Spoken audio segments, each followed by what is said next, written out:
এটা দুপুরের জন্যই রান্না করছি, কারণ বাজারে যাব। ও যে ছিল না বাড়িতে, বাজার করতে কিন্তু টাইম হয়নি। যাব এক্ষুনি বাজার করতে, খিদে পেয়ে গেছে প্রচন্ড, তাই মাংস আর আলু যে জুস আছে এইটুকুনি আমার তো হয়ে যাবে। এপাশে মুড়ি আর পেঁয়াজ, সঙ্গে শশাটাও নিয়ে নিয়েছি, একসঙ্গে মুড়িটা মাখিয়ে দেবো এই মাংসের জুসটা দিয়ে।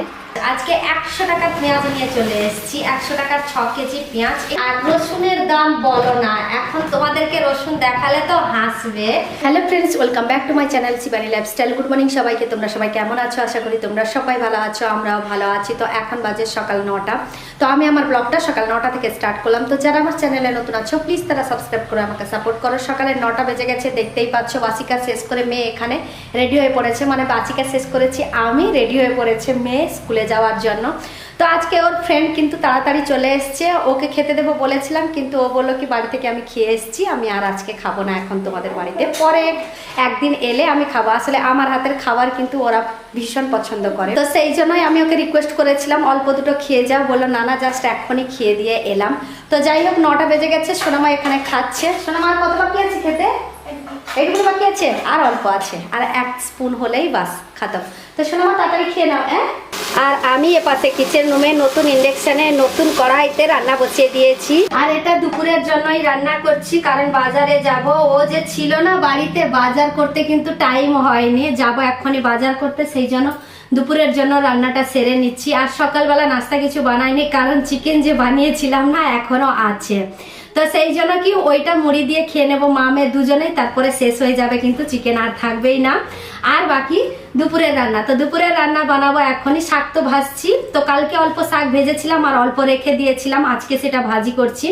আর টমেটো আছে অনেকগুলো এখনো, তো সেই জন্য কি টমেটোটা ভাজবো পেঁয়াজ দিয়ে। আমার নাস্তা করে রেডি হয়ে পড়েছে, আর ওপাশে ওর ফ্রেন্ড চলে গেছে, ওখানে শুটা পরে নিয়েছে ও, জানো তো। আর ওর শুটা একটু টাইট হয়ে গেছে, বলছে আমি আর খুলে আর আসবো না, এমনিতেই টাইম হয়ে গেছে। তো দীপশিখাকে শুধু খালি রেডি করিয়ে দাও, এরকম করে বলছে। তো যাই হোক, শোনো মা, বাই করে দাও, বাই, ভালো করে করো। আমরা তো বাইরে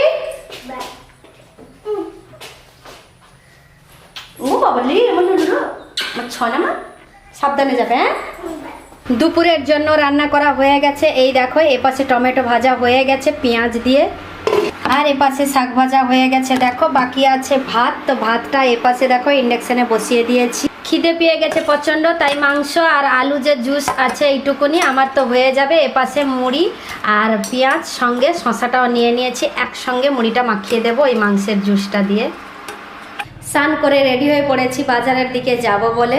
তো একটা বাস মিস হয়ে গেল, জানো তো। রেডি হতে হতে ওদিকে চলে গেল, যে মানে যেই দিকে যাব সেই দিকে কিন্তু বাসটা চলে গেল, আর একটা বাস এদিকে গেছে। তো ওই বাসটা আসতে একটু টাইম লাগবে, ওখানে বাস স্ট্যান্ডে অপেক্ষা করব। তো যাই।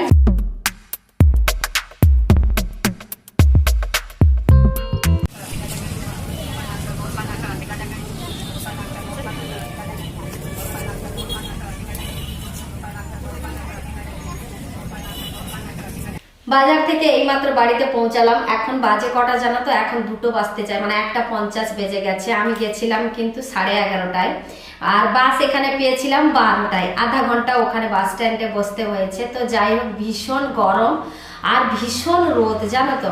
তো যাই হোক, আজকে বরং তাড়াতাড়ি পৌঁছে গেছি। কেন জানো তো? যেই বাসে গেছিলাম ওখানে অপেক্ষা করতে করতে কিন্তু আমি তাড়াতাড়ি বাজার করে নিয়ে ওই বাসেই ঘুরে চলে এসেছি, জানো তো। সেই জন্য বাসের জন্য ওখানে আর ওয়েট করতে হয়নি। এখানে যাওয়ার সময় বাসে ওয়েট করতে হয়েছে, কিন্তু আসার সময় বাসের জন্য ওয়েট করতে হয়নি, ওই বাসটাতেই চলে এসেছি সেই জন্য।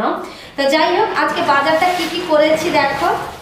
এনেছি ফুলকপি। এপাশে তো সবজিওয়ালা যে আসে ফুলকপি আনে না, কারণ এখানে কে নেয় কে নেয় না, সেই জন্য কি ফুলকপিটা আনে না। আর এনেছি দেখো বাঁধাকপি 2টো, আমার সোনা আমার খেতে ভীষণ ভালোবাসে বাঁধাকপিটা, সেই জন্য এনেছি বাঁধাকপি। আর এপাশে 10 টাকারই গাজর এনেছি।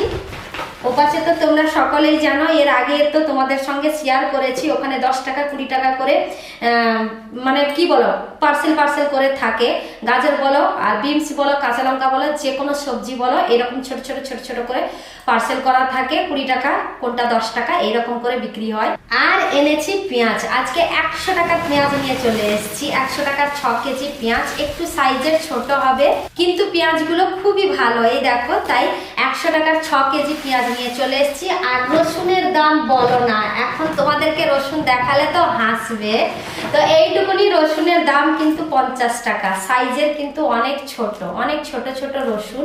আর যেটা ভালো যে আছে না, ওটা 250 100 টাকা, সেই জন্য কি ওটা আর আনি না। আর এইসব বড় বড় রসুন কিন্তু অল্পই হবে, সেই জন্য আনিনি। এটা সাইজের একটু ছোট হবে, আর এটা 50 টাকার 250 নিয়ে এসেছি, দেখেছো। আর এপাশে দেখতে পাচ্ছ, আর ঢালবো না, এপাশে আলু নিয়ে এসেছি। আলুটা কিন্তু বেশি করে নিয়ে এসেছি। এই দেখো আলুগুলো ফ্রেশ ফ্রেশ আছে। আর ওই আলু পেঁয়াজের দোকানে কিন্তু একটা দোকানেই আমি কিনি, সেই জন্য কি একটু কম রেটে আমাকে দিয়েছে। আমি নিয়ে এসেছি 4 কিলো আলু, তো 25 টাকা করে নিয়েছি। আর এখানে যে বিক্রি করতে আসে না, এখানে 30 টাকা, কে 35, কে 40 এরকম করে কেজি বিক্রি করতে আসে। তো এখানে নেই না, যখন বাজারে যাই তখনই কিন্তু ওখান থেকে নিয়ে আসি। আর গ্রসারি মার্কেট করতে হবে, দেখি আবার কখন সময় পেলে এদিকে যেতে হবে। তো গ্রসারি মার্কেট কিন্তু আমি এপাশে করি না, মানে কোটে বাস স্ট্যান্ডে করি না, তো এপাশে যেতে হয় গার্গে। তো ওখানে দেখি কখন সময় পাই, ওখানে গিয়ে আরেকবার গ্রসারি মার্কেটটা করে নিয়ে আসতে হবে। তো যাই হোক, আজকের ব্লগটা এই পর্যন্ত। তোমাদের যদি ভালো লেগে থাকে তাহলে তোমরা লাইক করবে, কমেন্ট করবে, শেয়ার করবে, সাবস্ক্রাইব অবশ্যই করবে। যারা আমার চ্যানেলে নতুন আছো প্লিজ তারা সাবস্ক্রাইব করে আমাকে সাপোর্ট করো। সবাই ভালো থেকো, সুস্থ থেকো। আবার কালকে নতুন একটা ব্লগ নিয়ে তোমাদের সামনে চলে আসবো। বাই।